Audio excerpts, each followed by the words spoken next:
Bocchi the Rock is arguably one of the best animated released this season, and hardly anyone knew about this show before the season began, and now it's sitting in 3rd place with the highest ranking on MAL, right behind Chainsaw Man and above Mob Psycho with 121,000 members. But what even is Bocchi the Rock? Well, just imagine a realistic story of self-improvement, except a schizophrenic Shakespeare wrote it while tripping on acid and smoking a fat old doinker.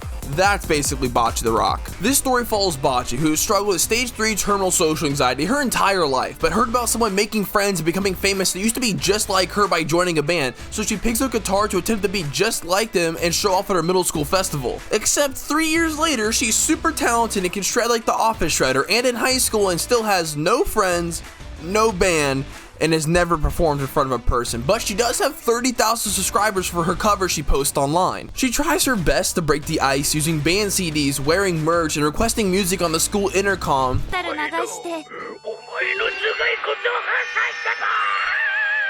Shockingly, no one talks to her, until one day a comment from a subscriber gives her the idea to bring her guitar to school, and then no one talked to her. However, on her way home, a very desperate, cheery, and extroverted girl named Nijika asked Bocchi to play in her band because her guitarist ditched her. And this is it, her big moment to shine, make an impact, create a fandom to follow her, and take her first steps to fame, and she sucked.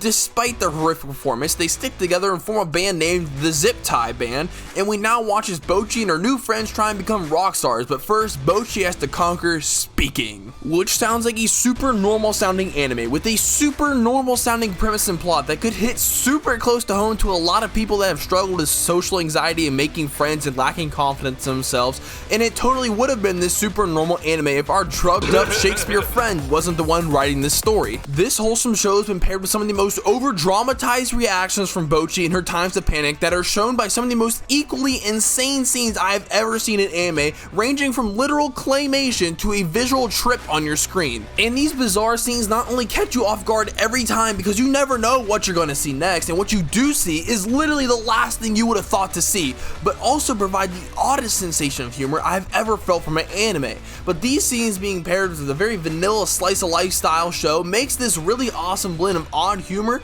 and wholesome satisfaction of watching Bocchi grow right before your eyes. And the band members, friends, and people that she meets on her journey not only help her grow faster, but also break her down mentally just as often. In her band, you have the dark, brooding, free-spirited Ryu that likes to tease Bocchi, sending her flying off the deep end just to watch for her own enjoyment, but is also the one that can relate to her the most and very supportive of her music and talent. Then there's the cheery, extrovert, very driven Nijika, who's determined to make her dreams of playing in the band professionally come true, and as a result, pushes Bocchi out of her comfort zone sometimes.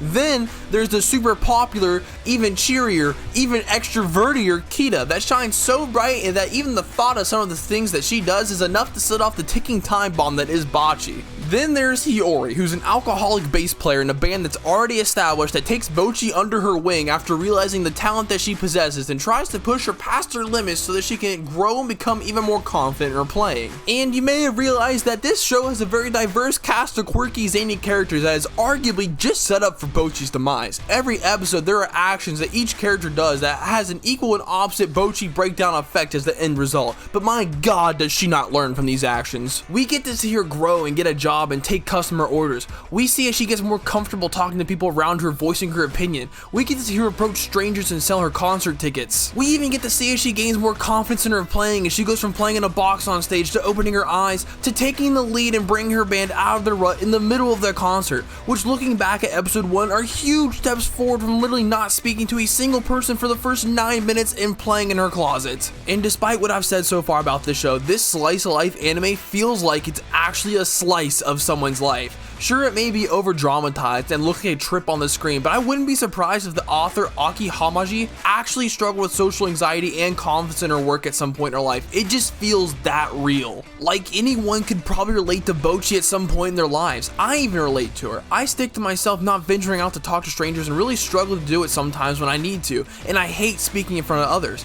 I turn to the internet to talk about anime because I can't find people in real life to do it with.